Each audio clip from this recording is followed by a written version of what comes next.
Olá, eu sou Rosane Pedreira, sou especialista em políticas públicas e gestão governamental, componho a equipe técnica da Escola Estadual de Saúde Pública da Bahia. Olá, sou Marina Aquino, também atuo na Escola de Saúde Pública da Bahia, sou especialista em docência e mestre em saúde pública. E hoje a gente vai conversar um pouco sobre o coronavírus Covid-19.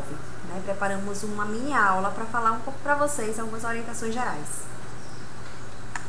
Então, inicialmente, queria comentar com vocês que o Covid-19 é a doença causada pelo SARS-CoV-2. Esse é o nome dado ao vírus que causa essa doença. E essa doença ela vai causar uma infecção humana, transmitida por meio de gotículas respiratórias oriundas de pacientes doentes. As pessoas que possuem o vírus, porém não apresentam sintomas, ainda não há uma constatação exata de que elas sejam potenciais transmissores da doença. Até o momento, essa informação é controversa. O que se sabe é que são os pacientes de fato contaminados e que apresentem sintomas que podem estar transmitindo essa doença. O período de incubação, que é aquele período onde a pessoa entra em contato com o vírus até os primeiros sintomas, ele vai entre 5 a 6 dias, podendo variar entre 0 a 14 dias, ou seja, assim que entra em contato, já iniciar o aparecimento dos sintomas ou ficar incubado por 14 dias. Os sinais e sintomas mais comuns do Covid-19 são a febre, quando a temperatura do corpo atinge 37,8 graus, a tosse, dificuldade para respirar, dor muscular e cansaço e sintomas gastrointestinais, como a diarreia. A diarreia ainda é um sintoma mais raro. Os mais comuns é a febre e a tosse. Existe uma variação desses sintomas, ou seja, nem todos os pacientes vão apresentar os mesmos sintomas ou mesmo apresentar sintomas, Então, pode ser uma doença que vai se manifestar assintomática. A pessoa tem o vírus, testa positivo, porém não apresenta nada. Ela pode ter uma apresentação mais leve, parecendo de fato uma síndrome gripal, ou ela pode já ter uma apresentação grave, uma menor quantidade de casos, ou seja, a pessoa pode começar a apresentar complicações respiratórias, pneumonia e a síndrome da angústia respiratória aguda, que são as situações que vão levar de fato esse indivíduo à busca de um serviço de urgência, de emergência, a uma internação hospitalar. E aí esse quadro pode incluir o choque séptico, que é quando esse vírus já vai tomar conta da circulação sanguínea, e a falência respiratória. São esses casos mais graves que infelizmente podem evoluir para o óbito.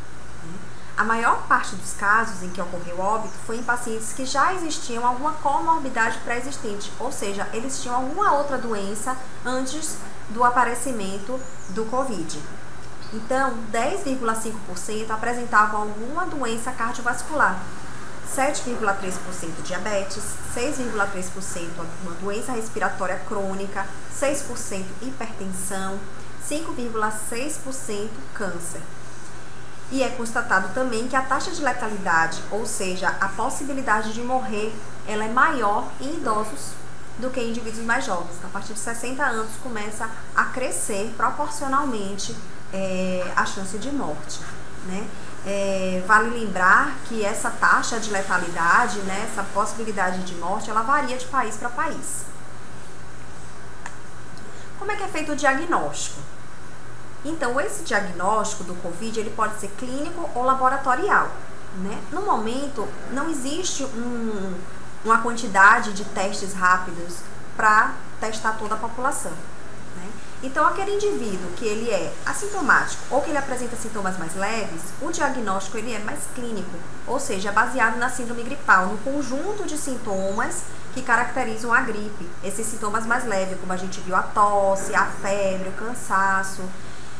E aí, o que é que o médico vai fazer? Uma investigação clínica, epidemiológica, ou seja, esse paciente teve contato com alguém que teve a doença, que apresentou sintomas, um exame físico para ver qual é a condição geral desse paciente e vai abrir a suspeita ou não. Mas não tem como falar assim 100% que é o Covid, que é o coronavírus apenas pelo diagnóstico clínico. São levantadas suspeitas. E o exame laboratorial, Como atualmente a gente já está numa fase de transmissão comunitária, ou seja, não se sabe mais onde que esse paciente pegou a doença, teve contato com o doente, os testes eles estão sendo reservados mais para os serviços de urgência e emergência, né, em hospitais. Ou seja, só quando o paciente de fato apresenta uma síndrome respiratória aguda e procura um serviço é que é feito os testes. Fora as blitz, né, que a gente tem visto em alguns locais, as blitz dos testes rápidos que já começaram a ser realizados aqui na Bahia. E aí, nesses casos, é feita a testagem para ver se há a presença do vírus. E aí, constata-se com mais certeza e segurança que há a presença da doença. Bem, pensando em melhor acolhê-los, nós pensamos também na possibilidade de vocês adentrarem, ainda que trabalhando no campo da gestão, em algumas unidades, como por exemplo os núcleos regionais de saúde, que tem as vigilâncias epidemiológicas, a vigilância sanitária, que tem um corpo técnico que de fato está indo às ruas. Nós pensamos também em trazer algumas medidas de autocuidado, né, de autoproteção e também de proteção nos postos de trabalho, no ambiente de trabalho. Então, os próximos slides, vocês vão ter uma apresentação de uma enfermeira aqui da Escola Estadual de Saúde Pública, que vai colocar um pouco sobre as noções de autocuidado, de higiene e os cuidados em relação à questão ambiental.